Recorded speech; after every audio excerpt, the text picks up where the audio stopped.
Chapter 1: How it started. I live in a small 3-bedroomed house in a quiet suburban street.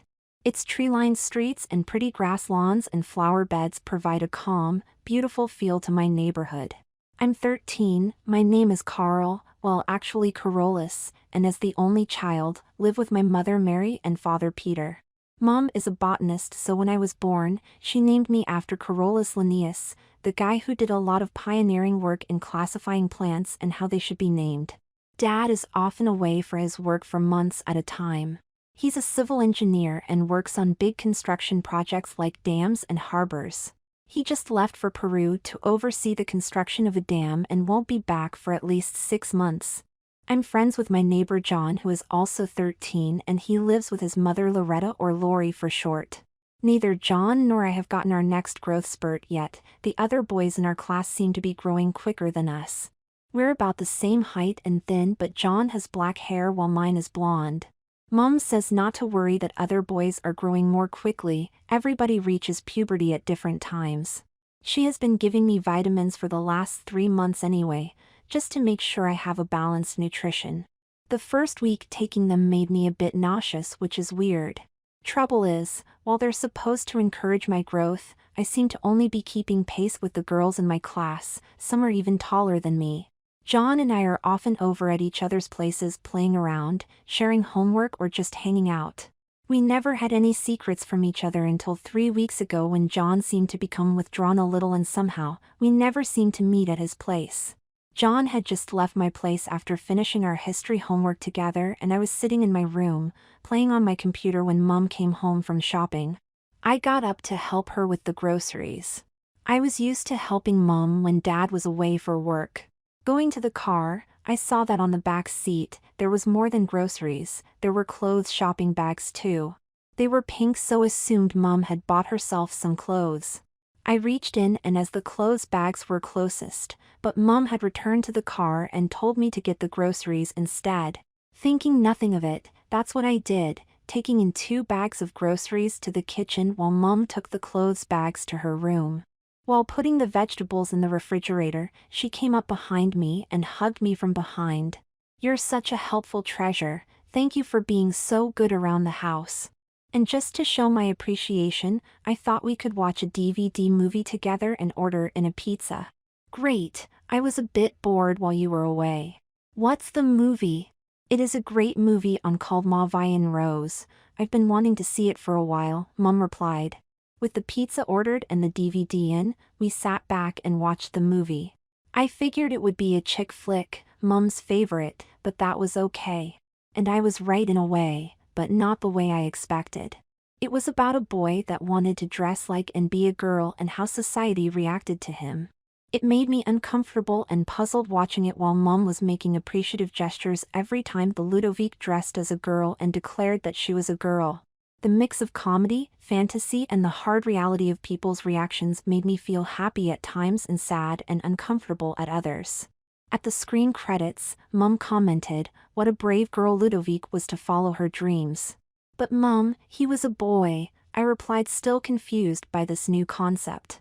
"Physically she was, but sometimes nature makes mistakes and boys are really girls inside," she said, "and if ever you felt that way, why, I would support you 100% and love you even more for being brave enough to be who you really are." "But Mom, that's not me," I insisted, feeling uncomfortable. "Well, the movie might help you understand someone else, maybe a school friend if they felt like that anyway, don't you think?" "I suppose so, but it's still a funny concept." "Well, that's why it's good to see films like that to understand the different ways people think of themselves." "Yes, I suppose so," I replied, thinking deeply. Mom looked at me speculatively. "Have you ever wondered what it would be like to be a girl, to wear dresses and makeup?" Surprised by Mom's question, my heart raced, my eyes went wide as my mouth dried up. "No, never. I never knew people wanted to be the other sex." Mom saw I was struggling with her suggestion and tried to calm things down. "That's fine, Carl, I believe you. But if you ever want to explore, you can always come to me, I'd be happy to help." Wow. I had to calm down. Just thinking about that made me really uncomfortable. And Mom would have been happy to help me explore being a girl. I hoped she'd soon forget about something like that. I went to bed soon after the movie finished, still thinking about Ludovic, about the dramas her insistence on her identity caused and what Mum had said. It's funny, but Ludovic looked a lot like my friend Joan, even the new haircut he had a few weeks ago. The more I thought about it, the more I realized that just recently, he seemed to be acting a little odd. Chapter 2 Hints and Clues. Next morning, I got out of bed to get dressed. I opened my underwear drawer and saw that Mum had replaced my old underwear for new ones. They looked a little different, plain white, but nothing to draw to my attention or curiosity. So I put them on, the material feeling a little smoother. I'd almost forgotten the movie and the discussion I had with Mum, but going through the lounge to the kitchen, I happened to see the DVD case on the coffee table, so was thinking of it when I saw Mum fixing me a light breakfast of muesli and orange juice. My staple breakfast since starting the vitamins.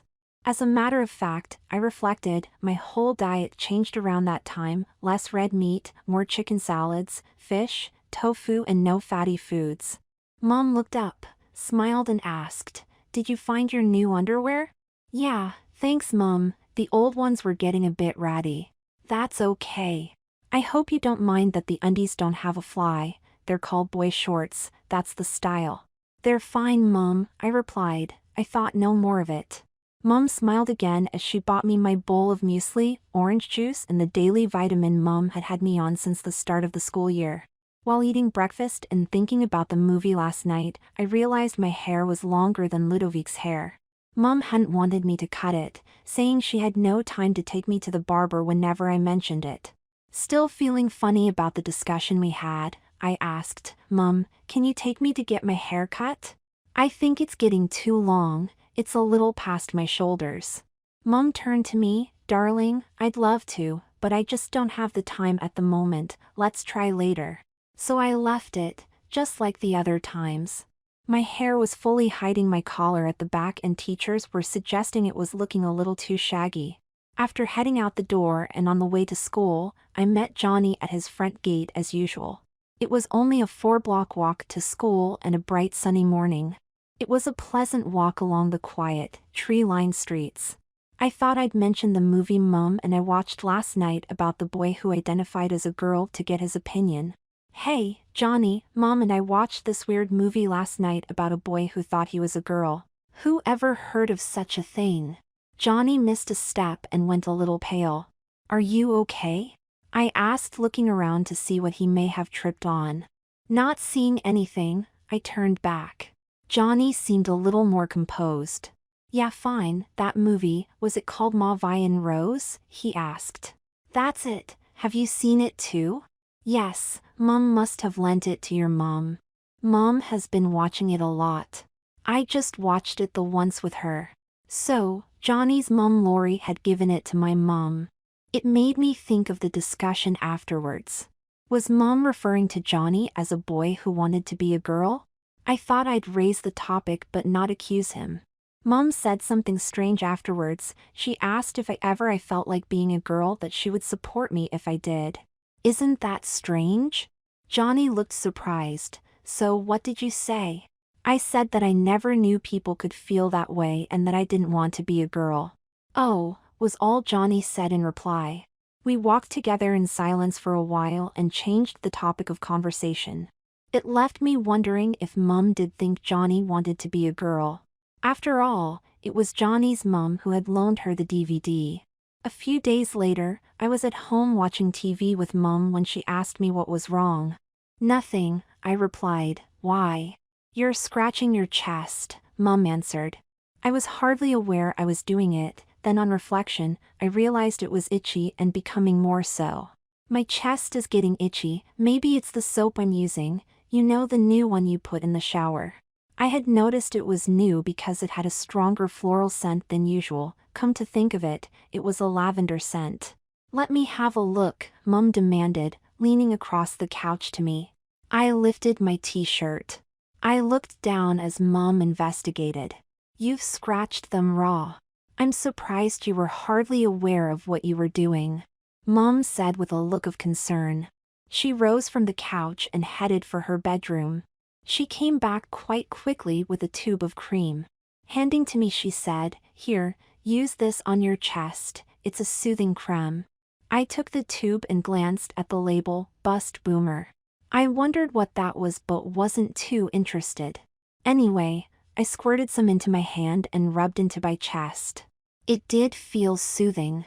Mom was all smiles. "See, it works, now keep using it until the itching stops." I shrugged. "Thanks, Mom, it does stop the itch really quickly." I soon forgot about it and put it aside. However, I used it day and night for the next 2 weeks, which is when the itching and tenderness stopped. Trouble was, it looked like my chest was getting more flabby. As a matter of fact, 2 little conical bumps about the size of small lemons were visible under my t-shirt, so I took to wearing an unbuttoned shirt as well. I thought that's what I get for not exercising enough. Chapter 3. The trap snaps shut. I was walking back from the local shops and past John's place when Lori came to the front gate and called me over. "Hello, Carl. How are you?" "Okay, I guess. It's a nice day to be out," I replied. "I suppose you've noticed that John seems a little distracted lately." "Yes, it's strange, but I couldn't get anything out of him when I asked how he was," I replied. "Please keep this confidential, Carl, but I have to tell you, and maybe you can help your friend," she confided. "Sure, I'll do anything you ask. He seems a little down." "Well, the problem is that he seems to be drawn to experiment with, let's say, feminine things, and it's frightening and confusing for him. I can see he'd be embarrassed if anyone finds out. That's why I asked you to keep it between us." I was surprised and concerned at the same time. Then I remembered just a few weeks ago, he seemed nervous when he raised the topic of girls and how they're different from us, that is, us boys. It was just after Mom and I watched that DVD Mavian Rose.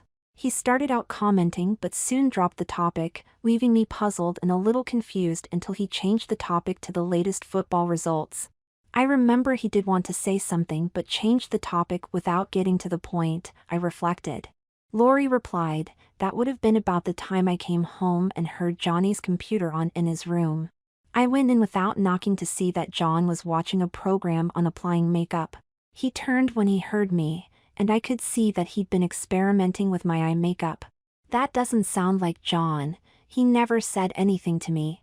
"Well, that's not surprising, is it? He'd be scared to death that his best friend would find out."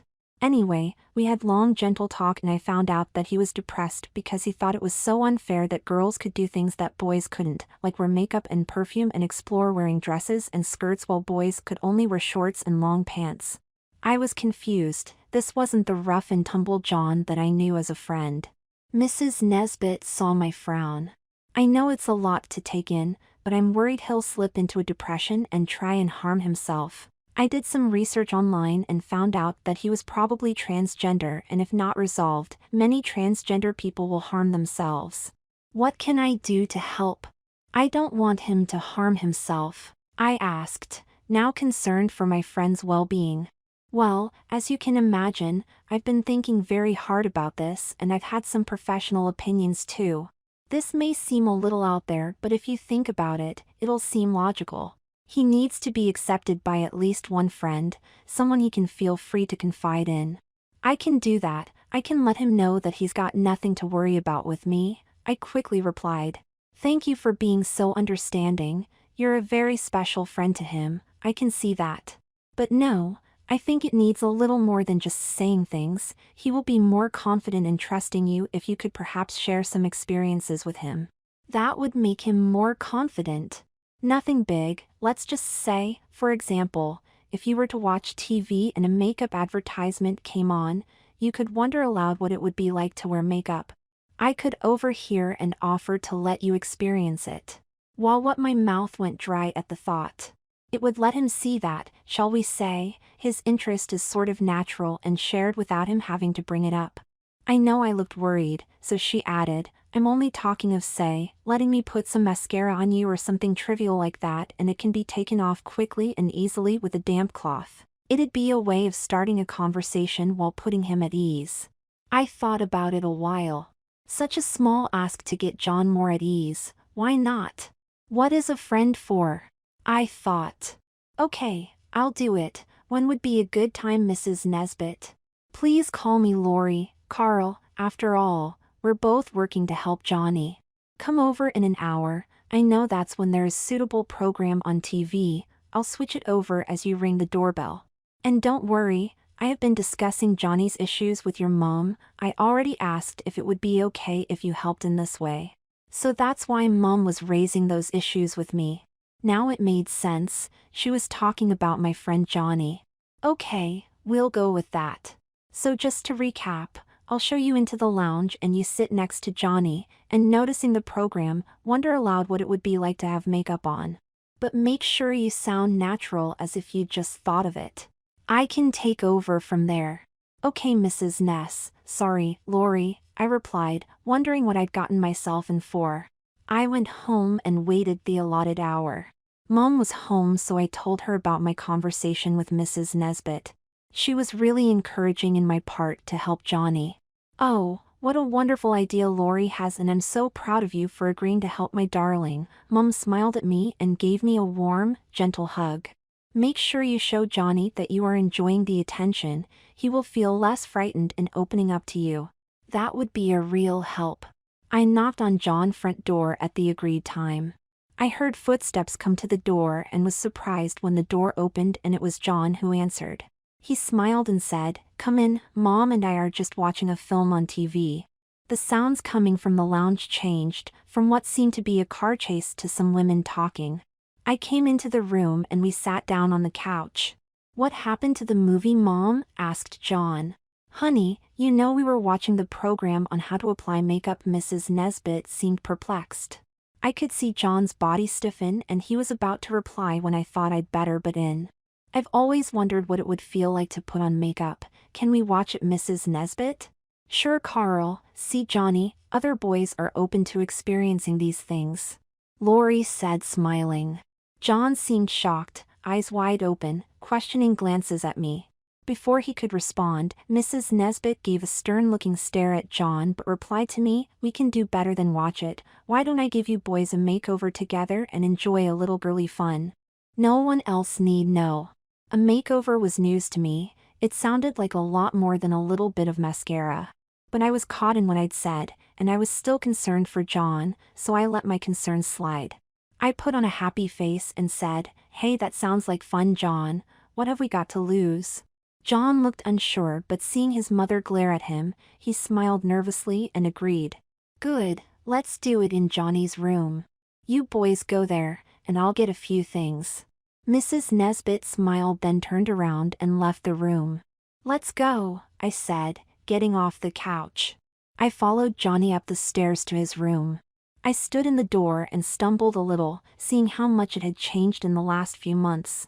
Gone were his sports trophies and the football poster. Now his room had a vanity and mirror with a flouncy vanity stool. The walls were painted a light pink. Was all Johnny could muster. "It's all right," I tried to act normal. It's good to experiment and change things around, still mindful of Johnny's delicate state. He looked puzzled. "You're okay with this?" "Sure, why not? We're friends. We stick together and accept each other as we are." I tried to put John at ease. He seemed to be puzzled by my attitude, but he was still on edge. Soon Mrs. Nesbit came in and added to the bottles, jars and brushes on John's vanity table. "Now Johnny, see what I told you. It's not so unusual to experiment with makeup, even for boys. Now Carl, please put on this wrap and sit down and I'll let you experience a full makeover," Mrs. Nesbit said enthusiastically. "The wrap will protect your clothes." She leaned over, pretending to help do up the buttons at the back of neck and whispered in my ear, "Try to smile like you're enjoying this." So, I smiled. I gathered the folds of the pink nylon wrap, sat down while she whispered to John, who went to his cupboard, collected some clothes and soon left the room. All alone, I was left me to Mrs. Nesbit's mercies. This was not what I thought would happen. Wasn't Johnny supposed to be with me and participate in this? I watched in mounting apprehension as she not only painted my face with full makeup, plucking stray eyebrows, she filed my nails and painted them with 3 coats of pearly pink polish, matching my lipstick and eyeshadow. She had also used a hot curler on my long blonde hair and styled it as if I was going to a ball. She used almost a full can of hairspray. I was silent through all of this, wondering how far she would go and what happened to John. She kept whispering to me, "Don't worry, we have to be convincing to Johnny's sake, and you should have been a girl. You look so beautiful, and we'll have to dress you up for the full effect." She picked up an elaborate glass bottle and sprayed a feminine, floral-smelling perfume around me. Mrs. Nesbit put some clip-on earrings on my ears and smiled, having completed the makeover. She held up a mirror to me so I could finally see what she had done to me. I saw a blonde girl with curls in her hair, wearing makeup suitable for a night out. She was wearing pearl earrings and a pink wrap. I noticed that my eyebrows seemed to be tapered at the end and looked quite feminine.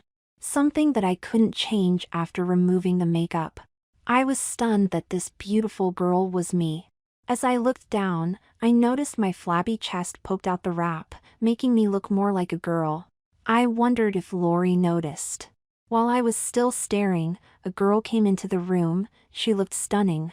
She had full makeup, was wearing a sparkling silver dress coming to her mid-thigh. She had on stockings and was wearing silver heels. She had small breasts that tinted the front of her dress. Mrs. Nesbit turned around and seeing the girl smiled. "Carl, meet Joan. She's been staying with us for 2 months now." Was this Joan, my friend? By her nervous looks I knew it to be so. Her nerves were such that I was reminded of Mrs. Nesbit's advice and smiled, saying, "Why, Joan, don't you look nice?" "Well, you're finished now, Carl, or should I call you Carly or Carol? Your mum told me Carl was short for Carolus, but I think now Carol suits you much better," concluded Mrs. Nesbit. "I'll let you two girls get to know each other in privacy," she said as she slipped out of the room. We looked at each other, not saying anything in our embarrassment. Finally, Joan spoke up. "Do you like what Mom did to you?" he asked. It certainly was an experience, I must say. "What do you think?" Trying to stay light and positive but non-committal, afraid that my best buddy would see through his mother's plan. "Well, she certainly did a number on you, that's for sure." "What do you mean, Joan? Do you think I wanted this? Mom has been forcing me to dress like a girl for the last 2 months because she said she missed out on having a daughter and that I was going to be it. I've even been given pills that are making me grow boobs." I was stunned, and it finally struck me that I had been fooling myself. My flabby chest was not flab but growing breasts. I didn't want to accept that it was happening to me as well, so didn't say anything to Johnny. "How did she convince you to let her give you a makeover?" asked Johnny. "She said you wanted to try out feminine things and you were stressed that I wouldn't understand and that you were depressed and likely to harm yourself. She asked me to do this to help you. She only said she'd only put mascara on me. See how it happens? She's maneuvered you into this too," Joan said disgustedly. "She's been insisting that I dress up like a girl for the last 2 months and she's taught me how to put on my own makeup. She insists that I should have been a girl. She just told me that too." "So, you don't want to be a girl and you're not depressed?" I asked Jet to be sure. "No, I don't want to be a girl and dress like this, and yes, I am depressed because I can't see a way out of this," he replied. Just then the door to John's room opened and in came Mrs. Nesbit, but behind her, my mom. "See what I told you, you do have a beautiful daughter after all," Mrs. Nesbit said. Mom rushed over to me and gave me a big hug. "Lori has told me for weeks that you wanted to experience being a girl and I didn't believe her. Now I know. Why didn't you come to me, darling? Too embarrassed? I thought the movie we watched together might encourage you to tell me how you really felt. But when you told me you agreed to Lori giving some experience with makeup, I knew a girl was hiding in there in your mind." "Oh, darling, you are going to love being my daughter," she said to me as she kissed me all over my face. "But Mum, I was just making sure that Johnny wasn't scared about sharing his wish to be a girl. Mrs. Nesbit told me he was depressed," I said, trying to justify why I had let Mrs. Nesbit make me up. "So you showed him that you also had a feminine side too." "Oh darling, what a wonderful thing to do," Mum replied. I was stuck. I didn't want Johnny to think he was alone in this and get more depressed. But it niggled at me that Mum had come in while I was like this made-up doll. And Mrs. Nesbit told Mum that I wanted to be a girl. That was going beyond what she told me. Was I set up or what? You should have told me that you wanted to be a girl, darling. I accept you for what you want to be. We'll have a wonderful time together, just wait and see, Mum said while holding me at arm's length, looking me up and down, a feminine head and my male body hidden by the pink wrap. Mum, can we go home? We have lots to talk about. I replied, taking off the pink wrap and leaving it on the chair I had recently occupied. Catching a glance of myself in the mirror, I saw an incongruous image of a boy's body with the head of a beautiful-looking girl. Sure, darling, sure, let's go home and get acquainted with the real Carol, my daughter, she gushed. Mum, it's not like that, I said as we headed out the door. Boy, was I nervous I would be spotted by some random friend or neighbor with a glamorous head and a boy's body and clothing. We said our goodbyes to Mrs. Nesbit and John looking at me with a mixture of sadness, regret and unspoken apology. We walked home and into our house. Why don't I make us a nice cup of tea so we can have a chat? Mum asked as we walked towards the kitchen. She put on the kettle on our old gas stove top, then turned to the cupboard and pulled out 2 fine, florally decorated cups. Mum, I didn't want to do this. Mrs. Nesbit tricked me into it. And Johnny doesn't want to be a girl either. She's obsessed with turning him into her daughter. Oh, I can't believe that, dear. She's been telling me of Joan's gender confusion for the last 6 months. She's also recently told me that when you go to Johnny's home, you often ask what it's like to dress like a girl. That's why we watched that DVD together, to make you more comfortable with those issues. Mom, it's not true, I replied. Mom fetched the tea bags from the cupboard and put them in the cups. She stopped to reflect with a thoughtful expression. Then how could she force to sit still while she made you up? She told me you'd try to deny it. That is what Johnny did after all, until he confessed his love for all things feminine. And why have you been so happy to grow your hair long? It's down to your shoulders and perfect length to be styled, she said, admiring my newly curled hair. I did it to please you. Don't you remember you said you would like to see what I'd look like with long hair? No, I don't remember that. We had a conversation about you not cutting your hair, but it was because you said you wanted long hair. Mom replied. I couldn't get through to Mom. I'm going to wash this stuff off me, Mom. And looking at my pink painted nails, do you have nail polish remover? No, I don't, so you will just have to keep your nails polished. And as for your makeup, don't remove it yet. Mrs. Nesbit went to a lot of trouble making you look so pretty. And you need to get used to yourself as a pretty young girl, she concluded. But, Mom, I tried to reply. No buts, this is the perfect opportunity to bring your hidden desires out into the open. I know you're nervous and a bit frightened, but after a few days out in the open being a girl and it will become more natural for you. What? I didn't want. I tried to be forceful, but I was interrupted again. Not another word, relax and let it happen. We can talk about it in a few days when you feel more relaxed as a girl, said Mum, putting a finger to her lips, turning to get the kettle of the stove top and poured out water for our tea. My shoulders slumped. What just happened? Why wasn't I running out to the house screaming? I thought I would try and get through to Mum. It was no use getting angry at this stage. I sat at the kitchen table. Mum came over with 2 brewing cups of her specialty, sugar and milk. I took my cup and let the tea brew a little more before taking out the tea bag and adding sugar and milk. I slowly sipped my tea, contemplating Mum's attitude, her conviction that I wanted to be a girl. Mum, I really don't want to be a girl. I was trying to help Mrs. Nesbit when she told me Joan, be more comfortable with being a girl, honest, and Joan told me she doesn't want to be Joan, her mum made her. Him dress up. Well, I find that so difficult to believe, darling. Loretta told me that she caught Joan experimenting with her makeup some months back and that you were on the verge of telling her that you wanted to be a girl too. She just thought you needed a little help getting your true feelings out. I finished my tea and just sat, feeling a lightheaded, contemplating my current situation. Mom was talking again, but things seemed a little fuzzy. I lost track of what she was saying until I realized she just told me to repeat that I wanted to be a girl. I couldn't help myself and heard myself say, I want to be a girl. The fuzzy feeling returned. Again, Mom was talking and I heard myself say, "I love my new breasts, I hope they grow some more." The fuzz returned, I felt I couldn't think. I knew Mom was talking but I couldn't make out what she was saying. Finally, clarity returned as Mom gave me a glass of water. I drank it up, feeling much better. "Now run along to your room, Lori warned me that you would deny your true feelings out of embarrassment. I'm glad you finally told me the truth, darling one. She lent me some of Joan's new clothes for you to try on. You should be about her size. I've laid them on your bed. Lori and Joan will be coming over for dinner and a chat in an hour, so get a move on."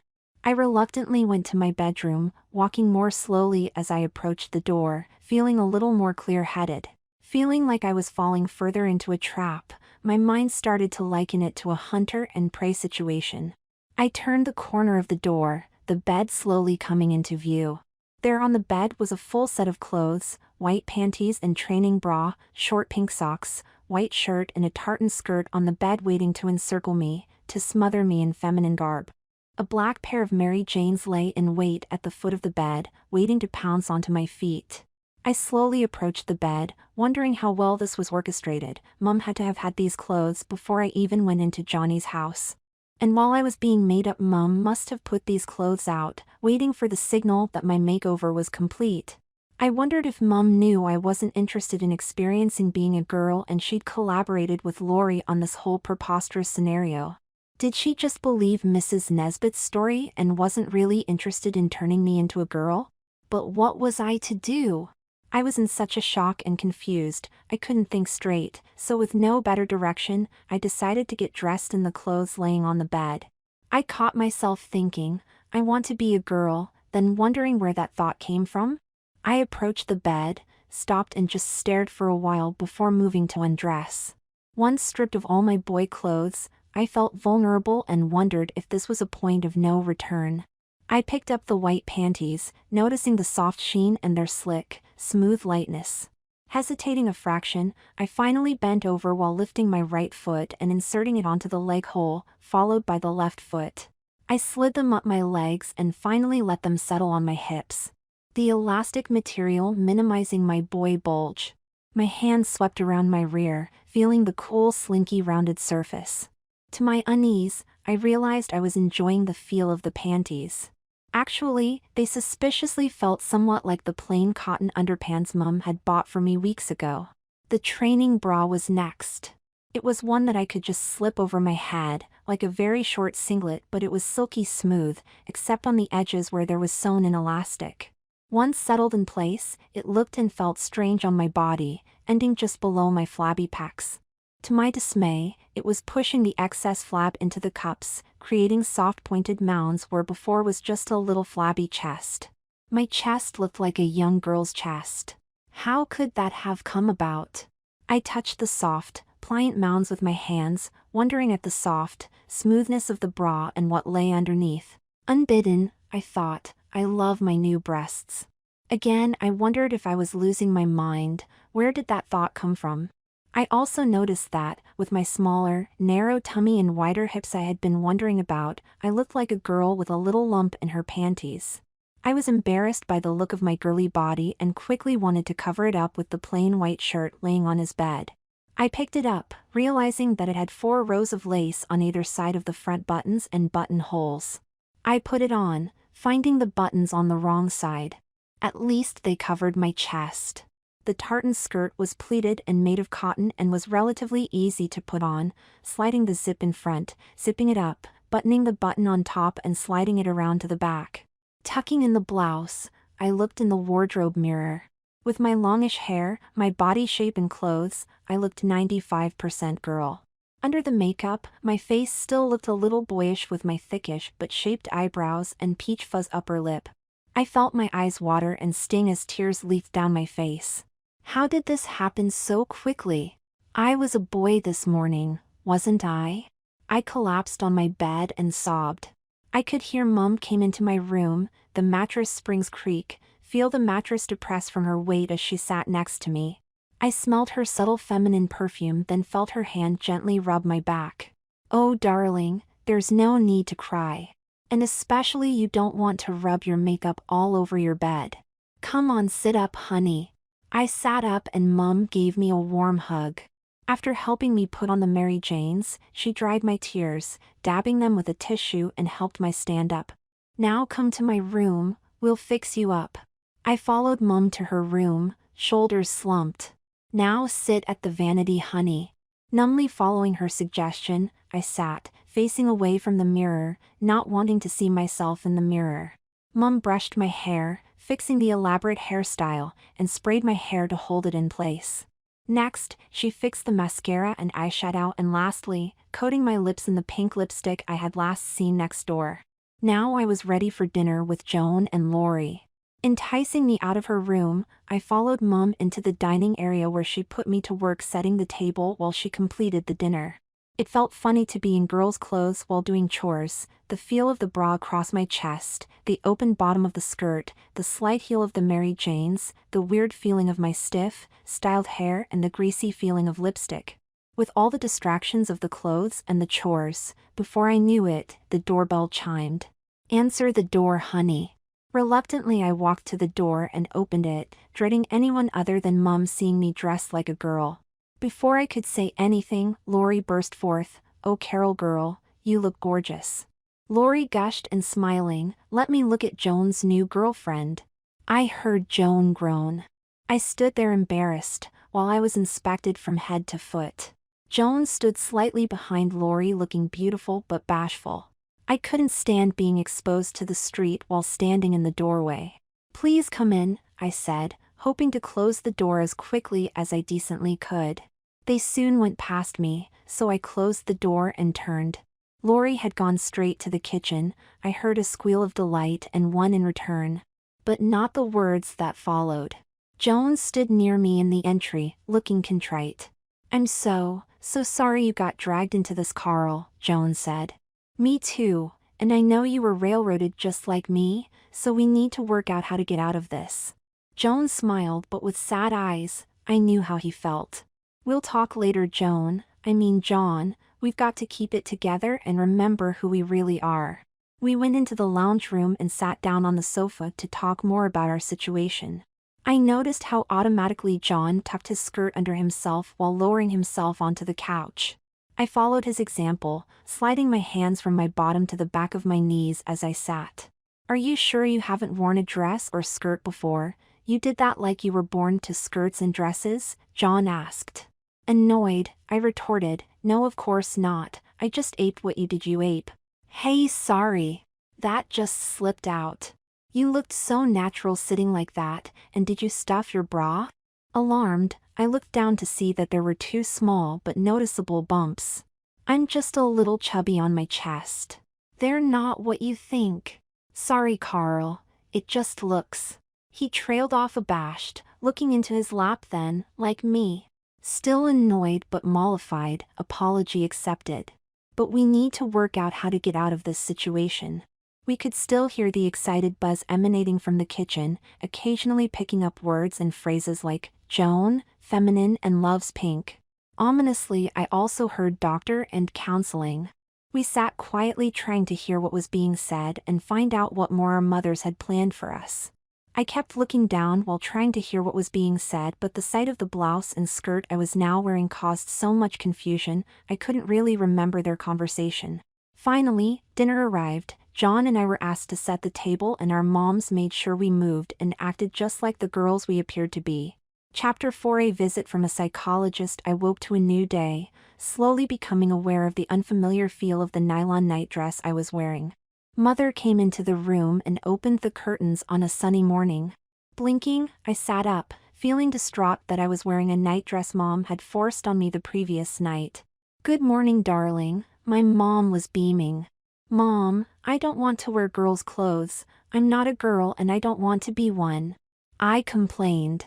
"Oh dear, I was afraid that you would get confused like that, so I arranged for a counselor to talk to you. She will be here in an hour, so time to get dressed and have some breakfast before she comes." I was dismayed. What we overheard was coming to fruition faster than I thought. "But Mom, I'm not confused. I really don't want to be a girl and I don't want to wear girls' clothes either." Now, let's not be hasty. Miss Smythe will be here in an hour and you can convince her of your viewpoint. In the meantime, let's get you dressed. Mom handed me a fresh pair of panties that again compressed my boy parts. I reluctantly put on the training bra and the same blouse and skirt I had worn the day before. Mom turned me around and brushed my hair into a feminine style and used hairspray to fix it in place. Come to my room and I'll show you how to put on some makeup. Won't that be exciting? No, it won't be, I said, as I glumly followed her into her bedroom. Now sit down at my vanity, Mom commanded. I plunked down. That is not the way a young lady should sit. Look, you're creasing that lovely skirt of yours. Now stand up again and tuck your skirt under you as you gently sit down. I was unwilling to carry on with this farce, but I followed Mum's directions and tucked my skirt under me, thinking I would get out of this when I talked to this Miss Smythe and convince her that it was Mum that needed her counseling. Mum explained that she would just do a minimal job, just mascara, eyeshadow and lipstick. She explained the process, saying a minimal amount of makeup is appropriate for someone my age. I sat there, flinching when Mum came near me with the mascara brush. It felt strange as the brush gently pulled on my eyelashes, then feeling the weight of mascara as it was applied. Next came a pink eyeshadow. I felt a fluttering of an applicator and my eyelids as Mum applied it. Finally, I was given the lipstick and Mum told me I could have a go at applying it myself. Opening the tube and twisting the lipstick up, I saw that it was the same color pink as the eyeshadow that Mum applied to my lids. Shakily, I applied it to my lips, feeling the greasy lipstick on my lips for the second day in a row. Now here's a purse I bought for you and I want you to put your mascara, eyeshadow and lipstick in it for when you need a touch-up. Glumly I looked in the vanity mirror and saw the image of the girl I saw yesterday. Cheer up, honey, you'll feel better once you talk to the psychologist, Mum said. Let's get some breakfast into you before she gets here. It wasn't long after a skimpy breakfast of toast and juice and vitamin that the doorbell rang. Mum answered the door and I heard her talking to a lady. I was in the lounge room as she entered. Carol, I'd like you to meet Ms. Sybil Smythe. She will be talking to you about your gender confusion. Mum said with a smile. Miss Smythe was dressed in a gray power suit, buttoned-up coat and tight gray skirt reaching to her knees. A pink floral scarf tied loosely around her neck barely hid a silk blouse. Her blonde hair swept up in a French twist. She looked middle-aged but still with beautiful flawless, pale skin. She stepped forward, extending her hand limply. I took it gently as we shook hands, noticing the subtle perfume surrounding her. Well, don't you look pretty, Carol, she said. Let's sit down and talk. We sat on lounge chairs facing each other. Mum explained that she would let us talk privately as she retreated to the kitchen. I was apprehensive and it must have showed. Now I know that you are all confused at the moment and you look quite apprehensive, so let's just take this slowly. I'll introduce myself, she said with a friendly smile. As I said, I'm Sybil Smythe and I'm a specialist in gender issues in children like yourself. As a matter of fact, so was my mother, who pioneered the area in the 1960s. I'm carrying on her tradition of helping young people like yourself. I learned a lot from her, and one of the most important things I learned was that when meeting someone for the first time, it is most important that they feel totally comfortable and relaxed. That way, we can really feel like we are free to express what is most important to us.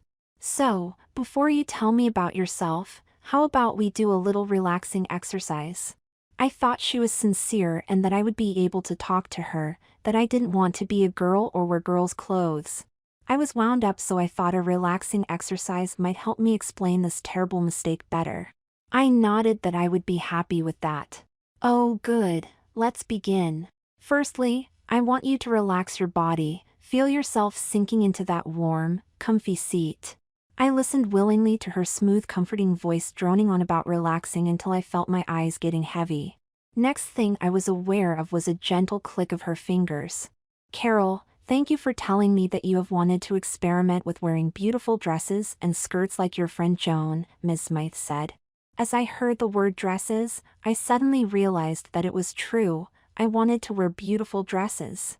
And I noticed that the hormones you asked your mother for are really changing your body so that you can experience what it's like to develop as a girl. I was puzzled for a moment, then remembered that I did ask for female hormones and that my breasts were finally budding, so like I wanted. I smiled. Oh yes, I'm so happy to be on my way to feeling what it's like as a girl developing my very own breasts. But I'm still unsure that they will shrink like Mom said if I stop taking them. I can assure you that from the medications I've written for you that it is temporary, so you can feel what it's like to be a girl then go back to being a boy, if that is what you decide. Dr. Smythe reassured me. So have fun with your boobies while you have them. She continued to think, once you find out how delightful they feel, you won't ever want to give them up. Just remember, I need to see you weekly from now at my office for the next 2 months so I can clear up any doubts you were having about experimenting about a life of wearing dresses and skirts. I remembered vaguely that I was a bit nervous this morning, and then hearing dresses again felt a shock of excitement flow through my body. Of course that's what I wanted. Thank you, Ms. Smythe. I'll look forward to it, I said as we both rose from our chairs and as Mom entered the room. Mom and Ms. Smythe arranged for my weekly counseling sessions, then, well, my next appointment is now due next door. I'll be seeing your girlfriend Joan next. She's a little worried about her dresses too. I thought of poor Joan. I remembered vaguely that she was keen on being a girl too but was still too shy to be seen wearing dresses and skirts away from her home. Mom and I saw Dr. Smythe to the door, seeing her walk down the footpath and along to Joan's house. Mom turned to me as we shut the door and smiled, so I'm glad Dr. Smythe was able to help you realize how you really want to experiment about being girl. After all, it's only for a few months, isn't it? Me too, Mom, but it's strange, I don't remember being uncertain about it for a long time. I've always wondered what it was like to wear dresses.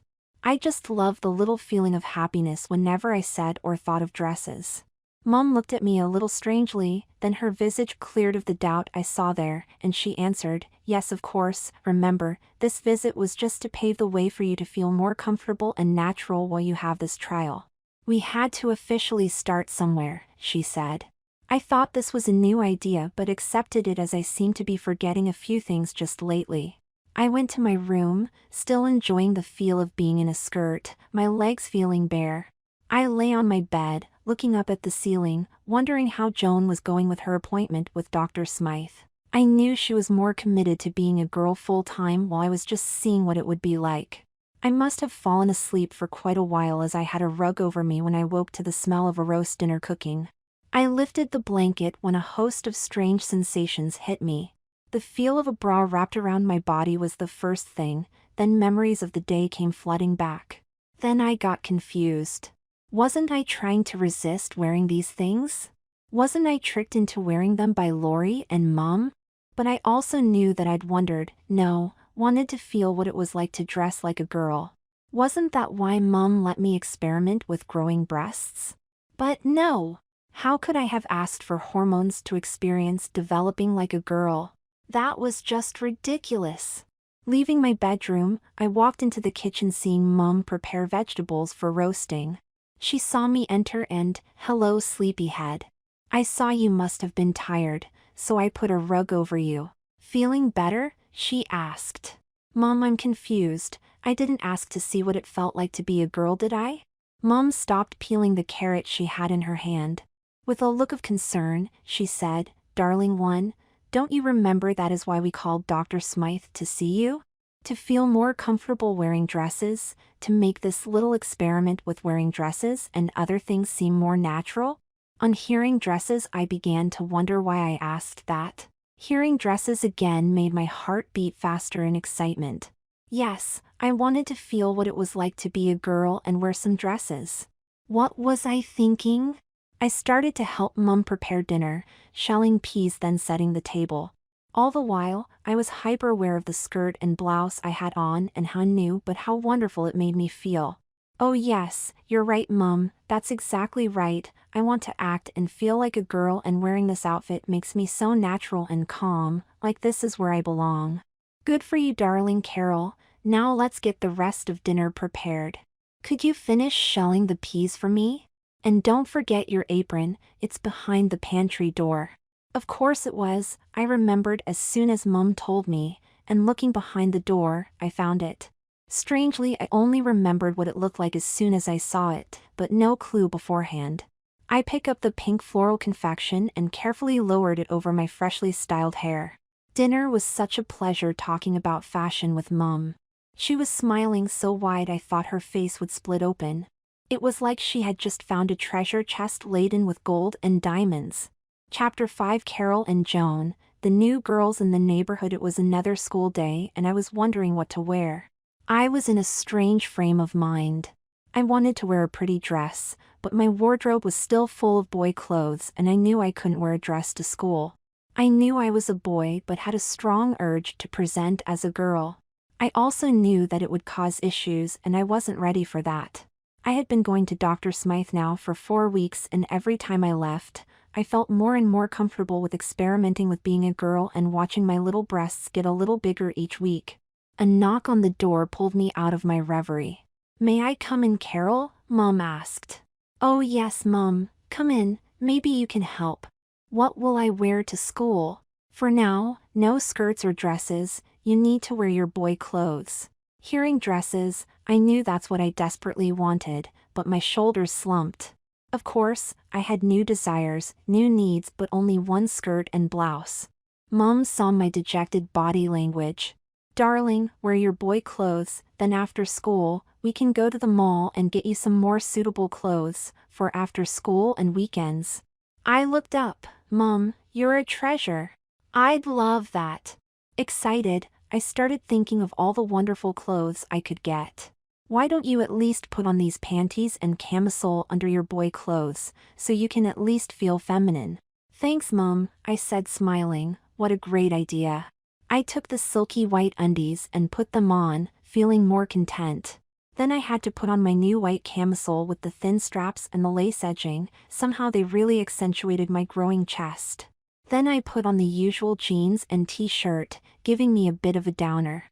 I met Joan out the front of our house and as usual, we walked to school. He was also dressed in his boy clothes. I wondered, had he changed his mind about wearing girls' clothes after seeing Dr. Smythe too? I had to find out. "How's it going, John?"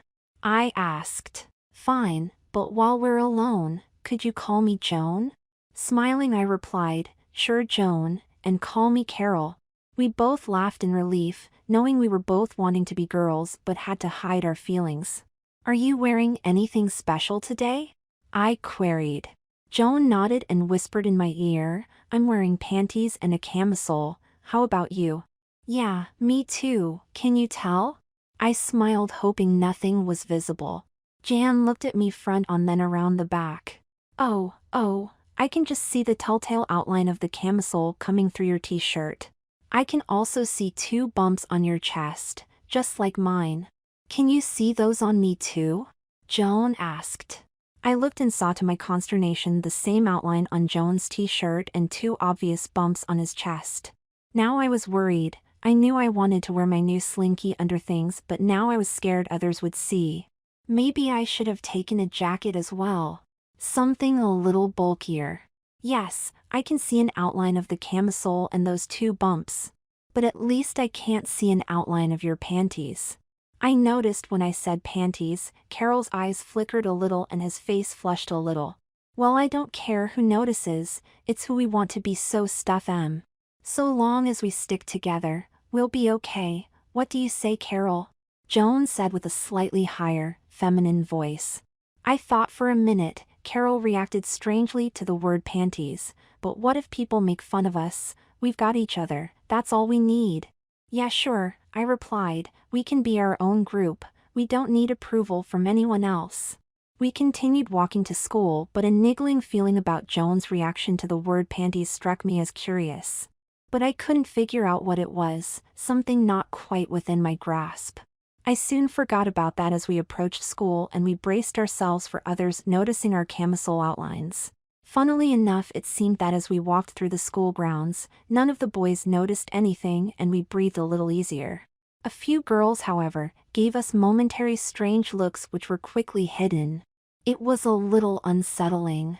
Maybe girls noticed that sort of thing more than boys? Classes went on as normal. I really enjoyed school. I wanted to learn and do well.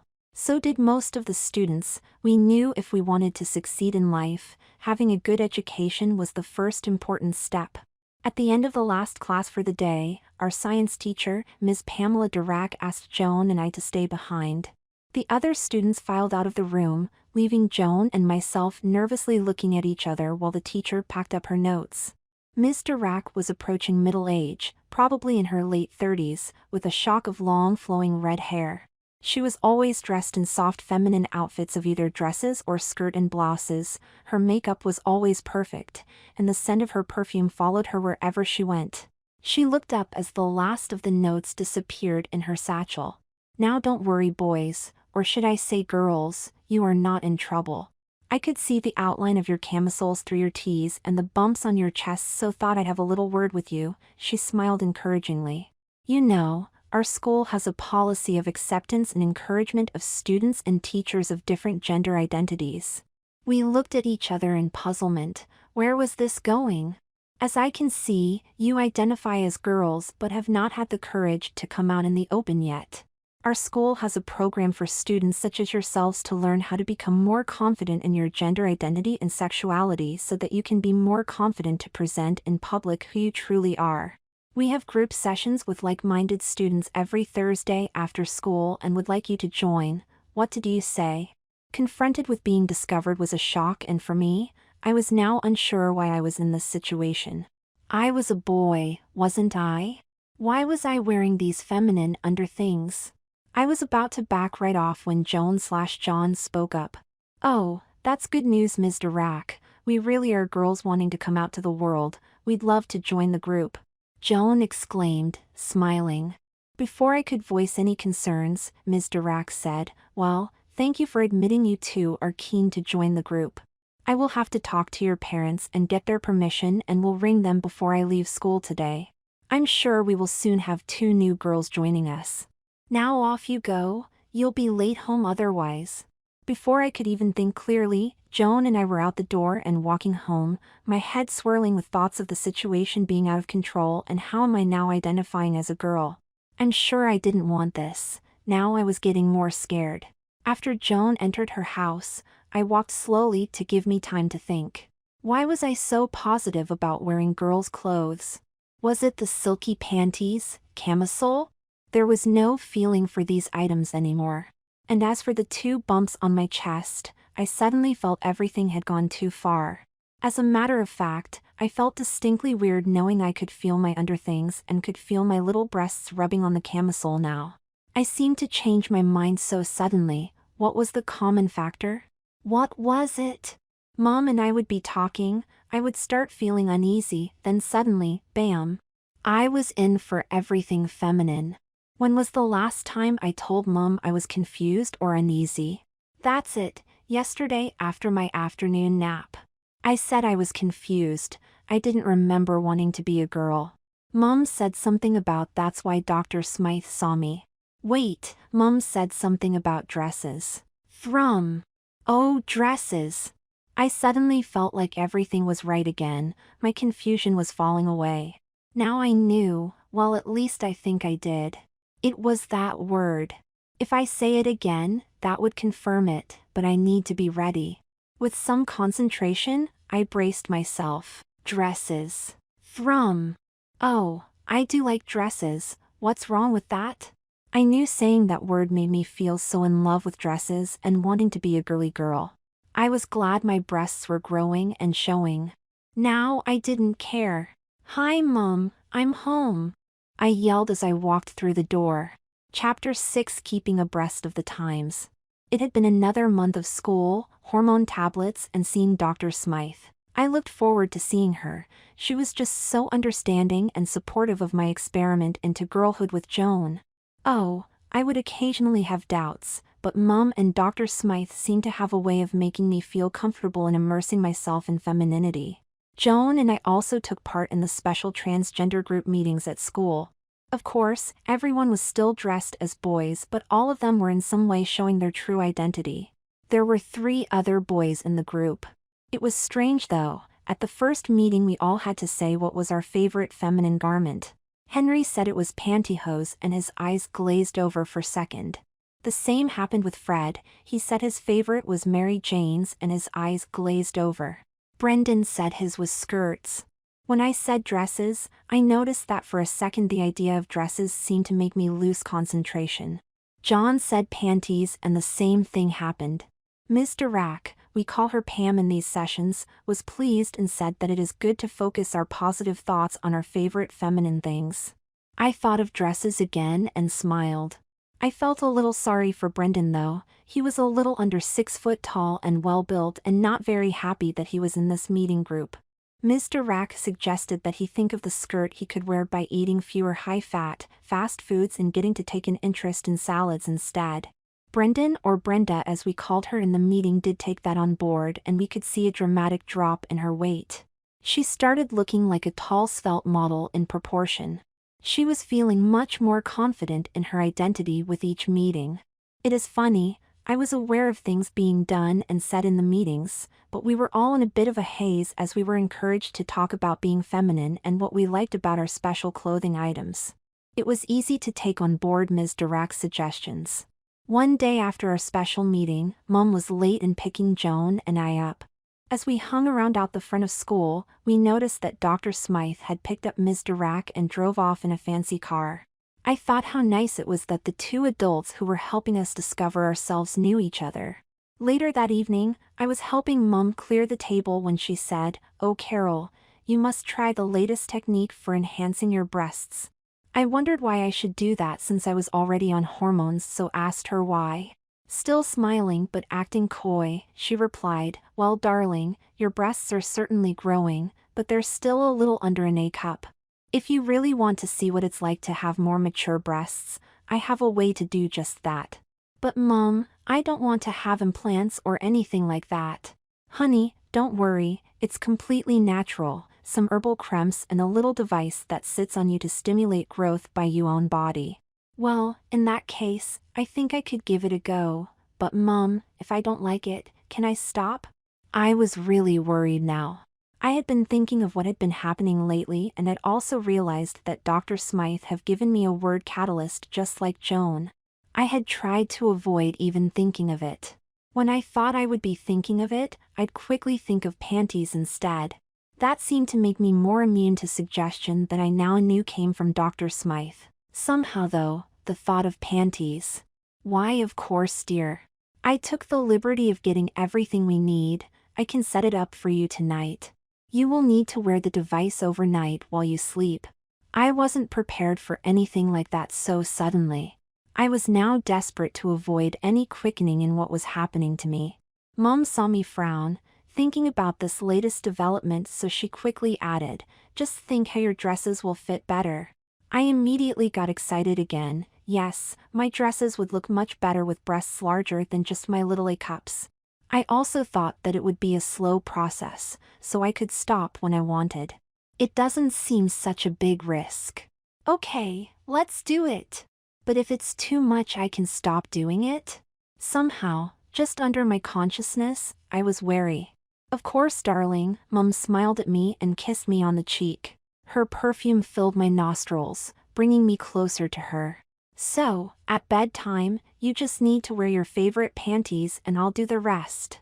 Now let's just relax and watch our favorite home improvement program. I think tonight they will have some cute ideas for decorating bedrooms."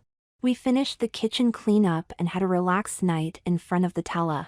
By 9:30 I was yawning. I had temporarily forgotten about Mom's new suggestion, but now the idea surfaced again. But now, I was sure I didn't want any part of it. I didn't even know why I was still wearing a girly outfit of blouse and tartan skirt with all the underpinnings. "Mom, I'm not sure I want to go through with the breast enhancement, Mom. I don't think I'm ready for this kind of thing." "But darling," my mom turned to smile at me, but somehow the smile looked sly, almost determined. "You will like your new breast size, I guarantee it." "No Mom, I'm not sure anymore. Can we put it off, please?" "No darling, it's not possible. Dr. Smythe loaned me the device and I need to give it back soon." "It has to be tonight." "Well, you can borrow it another time, can't you?" I asked, getting more nervous about Mom's forceful attitude. Mom turned on a concerned face and said, "But darling, I've made an appointment to have you fitted for new bras the day after tomorrow. We need to do it tonight and the following night." Still unsure, I started to worry and plead with her, but she beat me to it.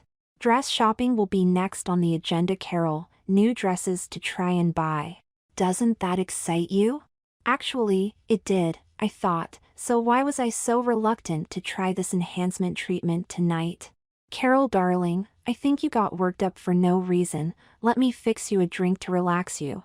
Mom went to the very top shelf in the pantry and took a sachet out of a small box I had not seen before. She poured a powder into a glass of water and asked me to drink. Again, I was a bit hesitant. "Think of those dresses," Mom said as I drank the water down. "Okay darling, let's get you to bed before the relaxant kicks in." Thinking of how I would look in new dresses with a definite bust line, I followed Mom to my room. Soon I was in a pair of new panties and lying bare-chested on the new soft satin bedsheet. As I was starting to feel sleepy, Mom rubbed a creme onto my flabby chest. The creme felt like it was warming up my chest. When the creme was absorbed into my skin, I could barely keep my eyes open. It was then that Mom lifted up a pink plastic mold with a hose coming out of the top. The hose was attached to a pump which had been plugged into the wall. "Now Carol, I'll just put this over your chest, then switch it on and the creme will do the work of making your breasts just beautiful." As I drifted off to sleep, I felt the weight of the mold hug my chest and a pulsating sucking pressure lifting my flabby chest to fill the void. I woke with light streaming into my room. Mom was lifting off the plastic mold. I remembered what had happened last night and realized that I didn't want bigger breasts. After all, I was a boy. I also quickly realized Mom had used the word Dr. Smythe had implanted into me. Quick, think of panties, panties, panties, relief then, thrum? Shaking off a mild feeling of wanting to feel feminine, I was quick to put up my guard so that Mom would use that word on me. With a start and a little bit of trepidation, I looked down, dreading the worst. I saw 2 small cones on my chest, larger areola and large nipples, but nothing like I feared. Trying to smile for Mom, I said, "Wow, aren't they wonderful?" Mom smiled as she turned back from depositing the mold on my dresser. "I'm glad you like them, darling one. Just one more treatment and they should be the perfect size for you. Now hop out of bed and I can measure your new size." Along with my fake smile and attitude, I got out of bed and stood next to Mom. The shifting of tissue while standing upright only enhanced the size of my breasts. With dismay hidden behind my expression of wonder, I asked, "Wow, they look super. What size are they, Mom?" Mom got out the tape measure, measuring my chest just under my, shall we say, new developments. Then she shifted the tape higher to cover my new nipples. I shivered and cringed as I felt a mix of tenderness and tingling at the touch of the cold tape. Mom noticed. "Your breasts will be tender for a while as they are growing and settle into their new size. You will have to wear a bra of soft material, say satin. I can't wait for our little shopping trip." After writing down the figure, Mom looked at a sizing chart. "Well dear, welcome to womanhood. You are officially a size A+, no more training bras for you. Now, I'll just get the breast cream. It will soothe your breasts for today and help them settle in while avoiding stretch marks." I acquiesced without a word, still looking down at what Mom had done to me. Soon the white cream was rubbed in on all sides of my new breasts. OMG, it felt so good. I was lost in the sensations. "Someone likes her new breasts," Mom exclaimed. Startled, I realized I had closed my eyes and let out a quiet moan. Mom finished rubbing in the cream. "Oh, and the cream will also help increase your breast size again, isn't it wonderful?" Was Mom testing me? I looked up at her and smiled. "Yes, that's great, Mom. When did you say this treatment will be complete?" "Oh, I can see you're impatient, but you will have to wait until tomorrow morning, darling. If you were older, you would need bigger breasts to match your age. You would need probably a week of treatment. But seeing as you are just 13, anything larger than AB cup would be out of proportion to your body size. But at AB cup, your skin is elastic enough to accommodate your new girls." My new girls. How could she say that? "For now, your old training bra will be fine, so let's put that on you." I took the bra from Mom and slipped the bra over my head. Luckily, I didn't have to fasten hooks in the back, it was one that didn't have hooks. Once settled into place, Mom adjusted the sliders until my new girls felt comfortable. I looked down at the final shape and couldn't believe that a plus-size breasts could look so big. I knew that I could not hide these mounds and it would forever be necessary to wear a bra. I tried to smile but Mom saw a frown. She quickly told me that my new dresses would fill out properly with my new assets. Oh, of course, my new dresses. My smile grew in proportion to my happiness over my new shape. Tearing my eyes away from my bust, I looked up at Mom, grinning from ear to ear. "Oh, I can't wait till tomorrow morning, Mom," and gave her a heartfelt hug. Mom smiled. "Well, let's explore your new look with your outfits." I put on my skirt and lovely satiny camisole. My bust was more pronounced than ever. Mom handed me a light crepe blouse which I buttoned up. Looking in the mirror, I fell in love with my new look. I saw Mom behind me smiling as widely at me. I turned and hugged her again. "Thank you, Mom, I love this look." Finishing dressing with new super thin knee-high socks and Mary Jane shoes, I was again in front of the mirror, swishing from side to side. I especially liked the sideways view where it was utterly obvious that I was a young girl developing her future charms. After a light breakfast, I asked if I could go over and see Joan. "Of course, darling, but be home by midday." I walked over to Joan's place and just before I knocked on the door, I could hear raised but muffled voices. "No, I won't wear a bra. I didn't want these breasts. Get them off me." Joan was pleading. Something of my mood changed as doubt crept into my mind. A second later I heard Lori say, "Joan, you will love how the bra matches your lovely new panties." My doubts seemed to diminish slightly but were still there. Suddenly all was quiet. I felt self-conscious standing on the doorstep, ear to the door. What if someone saw me? I heard Lori ask Joan, "You like your panties, don't you? Your lovely pink frilly panties?"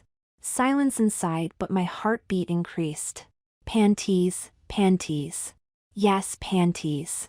I loved panties as much as dresses. I knocked at the door. I heard, "Now get yourself dressed while I see who it is." The door opened and Mrs. Nesbit smiled, looking me over, her eyes resting on my chest. Her smile grew wider. "Why, Carol, you're looking just lovely this morning. Please come in. Joan is still getting dressed. She won't be long." I came in and sat in the lounge room, Mrs. Nesbit sitting next to me. "I love your new look, Carol. You have certainly developed overnight. Joan has too, you'll see when she comes out." She leaned next to me and whispered quickly and quietly, "You love being feminine, Carol. Dresses, dresses, dresses are wonderful to wear." My heart was beating fast, my mind melting with desire for dresses. But you should also think how wonderful to be a girly girl when you hear the word panties. Panties. Panties. My mind wasn't melting, trum. It had already melted in feminine delight. Yes, panties are so wonderful. Trum. Mrs. Nesbit leaned back, letting me recuperate and slow my breathing. How I loved panties as much as dresses. I could just think straight again when Joan emerged from the hallway into the lounge. I could immediately see her breasts had also undergone a revolution. Her breasts were about as big as mine but accentuated in the tight-fitting pink cashmere short-sleeved pullover. Her pale blue knee-length cotton skirt only accentuated how girlish she looked. And I was so happy to see her. I jumped up from the couch and met her halfway. "Wow, you look lovely, Joan." She was appreciative of my new look too. "I love how you look too, Carol. Let's go to my room. I want to show you my new outfits. Don't forget to show Carol your new collection of panties too, Joan." Mrs. Nesbit called out. "Thrum thrum." I stumbled, as did Joan. My heart raced and suddenly I desperate to see her new undies as my thoughts clouded over. I must have done something over at Joan's house, but my thoughts and memories were murky. I was walking down the path to my front door, my head clearing. I raised my hand to open the door and saw the now had soft-looking feminine hands with oval-shaped nail extensions a quarter inch past the ends of my fingers. They were painted a soft pink. Mom was hanging up the phone when I came in. She turned to smile at me and looking at my hands said, "Your nails look gorgeous, Carol. Come here and show me." Mom must have been on the phone to Mrs. Nesbit, I thought, otherwise she would not have immediately looked at my hands which were at my sides. I walked over to her and raised my hands, palms down, fingers spread. "Oh honey, don't they look just gorgeous? You will have to keep up good nail care now." I smiled, looking down at my glistening pink nails. They were lovely and made me feel so feminine. "Mom, I'd love to, but I don't know how to do that. Could you teach me?" I was puzzled how my nails came to be extended and painted. I had no recollection. Again, something didn't feel right, a niggle that was becoming more common and more troubling. After a light lunch of salad and chicken strips, Mom had me sit on the couch so that we could look at styles of bras that we would be buying tomorrow. Mom sat next to me and opening the catalog, she opened the middle page which showed girls about my age modeling a range of dresses. Mom leaned into me and said, "You love being feminine, Carol. Dresses are wonderful to wear." My heart suddenly beat faster as my eyes widened and I became fidgety. Of course, on seeing and hearing dresses, I did feel I wanted to be feminine. Still leaning close to me, Mom turned the page where I saw a variety of panties. Mom said while looking, "Panties, panties, panties." Could my heart beat faster? I look at the wonderful garments, feeling that I should be more feminine. Turning another page, the bras were on display. Now Mom said, "But you should also think how wonderful to be a girly girl when you hear the word bra, bra, bra, bra." Oh, how I wanted to be the most girly girl ever. We looked at the bras on display and Mom and I picked the most beautiful designs. Mom pointed to the various sizes, my current size A+, then to the B-cup bras. "Don't the B-cup bras look so much better, darling?" I couldn't help but agree. "And the C-cups are so feminine, but I think for your frame at 13, a girl of your age would look so feminine and girly with a B-cup."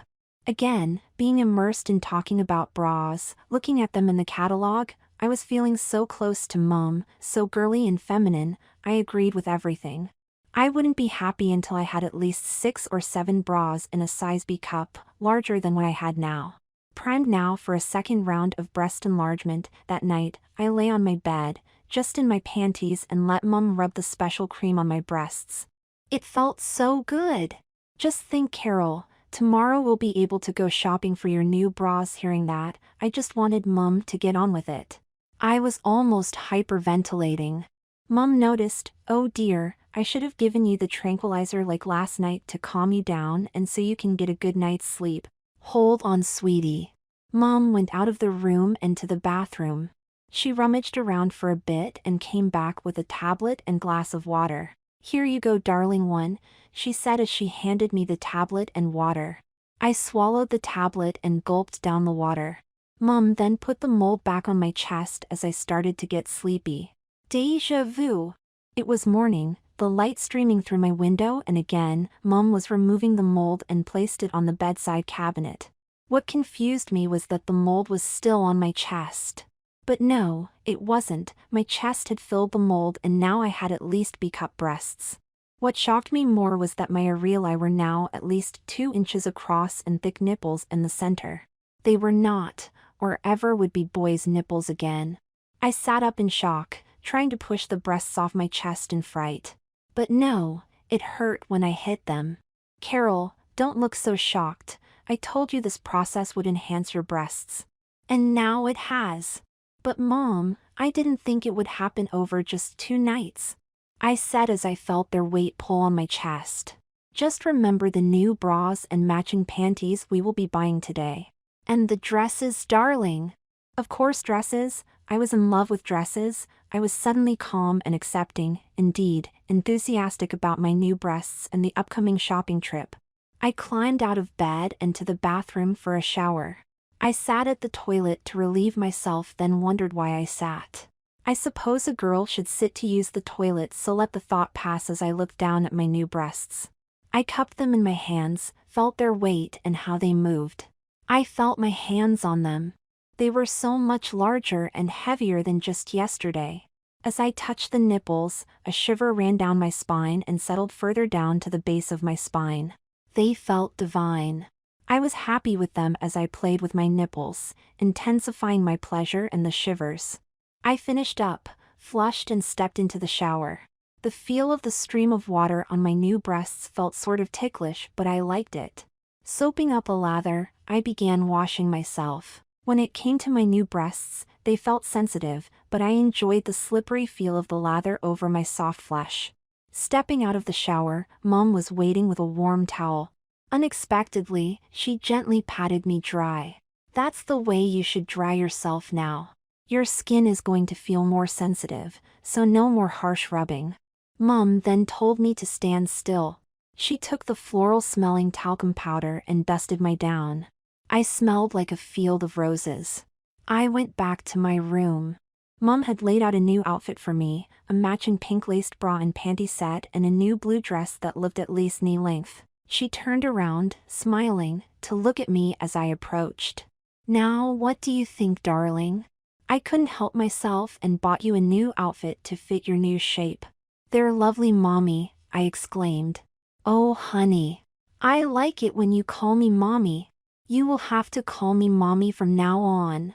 I put on the panties, luxuriating in the feel as they settled into place but sad that there was still a visible bulge in front. With a smile, Mummy picked up the delightful confection of a B-cup bra. I held out my arms as Mummy slid the bra up to my chest. Turning around, I could feel the bra being secured around my chest as I felt for the first time the weight of my new breasts being supported. While looking down at my new cleavage, Mum retrieved a pink, knee-length dress with cap sleeves and sweetheart neckline from my cupboard. I looked up and she had already unzipped it at the back and was holding it, ready for me to step into. I stepped into the dress, then Mum slid it up. I put my arm through the short sleeves as it rose. I was soon zipped up, feeling the delightful feel of being encompassed, almost tightly hugged by this feminine garment around my chest and stomach, then the incidental caresses of the skirt as I moved. I slipped the ballet flats onto my bare feet and I was ready to go shopping entirely clothed as a girl. Mum led the way, opening the front door to the wide world. As happy as I was inside, being outdoors in such feminine finery suddenly made me feel unsure. Although outwardly still smiling for Mum's sake, I thought, why should I feel uneasy?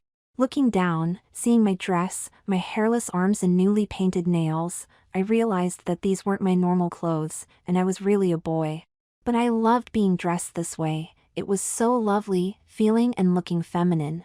Sitting in the car, on the way to the shops, I was piecing it together, again. Somehow, I must have been hypnotized to like this. I remembered Mrs. Nesbit saying my catalyst word, dresses. Oh no!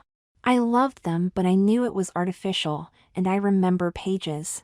Panties. Oh, a new catalyst word. How had that happened? I had my boy mind back, but I knew I really liked what I saw, my breasts, the pink dress. I felt weird, loving it but knowing that I should hate it at the same time. I looked at my hands, pink enameled long sculpted nails matching my new dress. Everything felt good, but I knew it was not me. I knew that I had to fight these feelings, no matter how good I was feeling, and I was feeling happy as I was. I knew that my boy self was getting weaker. It was hopeless though. Once we started shopping, my feminine feelings swamped my boyish identity. I could feel it getting weaker with every new dress I selected, with every new set of bras and panties I bought. I loved the girl in the mirror, her front and sideways silhouette. My wardrobe soon had more feminine clothing than my old boy's clothes. As a matter of fact, anything old or rough was soon donated to charity. Only my more androgynous boy clothing remained to balance my feminine clothing. Every day Joan and I fell more and more into girlhood, being comfortable with our new selves. Our transgender group of students soon became known to the general school population. Surprisingly, we were accepted for who we had become. The first day Joan and I wore dresses to school was traumatic at first, but we were relieved when our classmates seemed to not even make a fuss, as if it were the most natural thing in the world. From that moment, we felt the freedom to be the girls we were becoming and to indulge in feminine pleasures. Epilogue: I am now in second-year college, 500 miles from home. I'm sharing a dorm room with Joan as we both applied for the same course in psychology. In finishing my memories of how I became a girl, I can see how Mom and Dr. Smythe had turned me from an average boy into a girl. The old catalyst words no longer have any effect on me. After all, I love being a girl. Joan and I both had our gender-confirming operations last year and we love it. I'm so glad I was started on hormones all those years ago, as I stopped growing when I reached 5 foot 5 inches and developed typical wide hips any girl should have. I must print this off and hand it in to my lecturer Dr. Smythe.